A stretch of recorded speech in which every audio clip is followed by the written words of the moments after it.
Bunyi merupakan bagian dalam kehidupan kita sehari-hari, seperti bunyi musik, bunyi mobil di jalan raya, hingga bunyi pesawat terbang. Bunyi juga memiliki berbagai macam manfaat, dari mengukur jarak dua buah tempat, USG, hingga Oke Google, what time is it? Waktu saat ini adalah pukul 22.39. Lalu, apa itu bunyi? Yuk cari tahu. Pada dasarnya, gelombang bunyi adalah rambatan energi yang berasal dari sumber bunyi yang merambat ke segala arah, sehingga muka gelombangnya berbentuk bola atau spiris.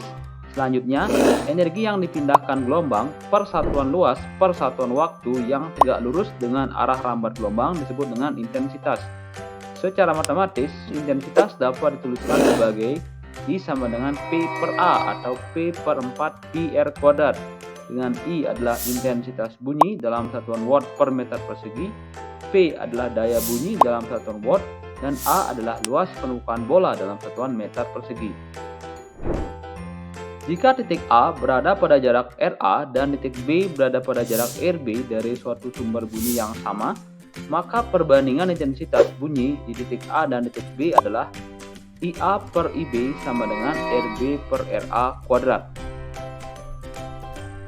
Intensitas bunyi terkecil yang masih menimbulkan rangsangan pendengaran pada manusia adalah 10⁻⁻12 watt per meter persegi, yang disebut intensitas ambang pendengaran atau dibuat dengan lambang I0. Kemudian, intensitas terbesar yang masih dapat diterima telinga manusia adalah 1 watt per meter persegi, yang disebut dengan intensitas ambang perasaan. Para ilmuwan menyatakan bunyi lebih sering dinyatakan dalam taraf intensitasnya, yaitu logaritma perbandingan antara intensitas bunyi dengan intensitas ambang pendengaran. Secara matematis dapat dirumuskan sebagai TI sama dengan 10 log I per I0. TI merupakan taraf intensitas bunyi dalam satuan desibel.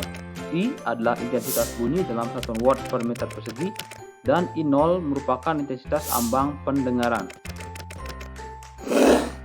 Apabila terdapat beberapa buah sumber bunyi yang identik, maka taraf intensitasnya dapat dinyatakan dengan persamaan TI2 sama dengan TI1 ditambah 10 log N2 per N1.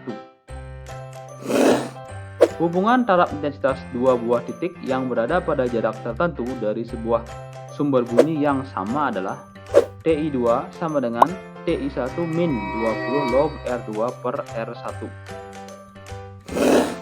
Baku tingkat kebisingan adalah batas maksimal tingkat kebisingan yang diperbolehkan dibuang ke lingkungan dari usaha atau suatu kegiatan sehingga tidak menimbulkan gangguan kesehatan manusia dan kenyamanan lingkungan. Baku tingkat kebisingan ini dinyatakan dalam taraf intensitas bunyi. Menurut keputusan Menteri Lingkungan Hidup, baku tingkat kebisingan untuk beberapa kawasan adalah 50 desibel untuk ruang terbuka hijau, 55 desibel untuk perumahan, rumah sakit, sekolah, dan tempat ibadah, 60 desibel untuk fasilitas umum dan pelabuhan laut, 65 desibel untuk perkantoran dan perdagangan, serta 70 desibel untuk stasiun kereta api dan industri.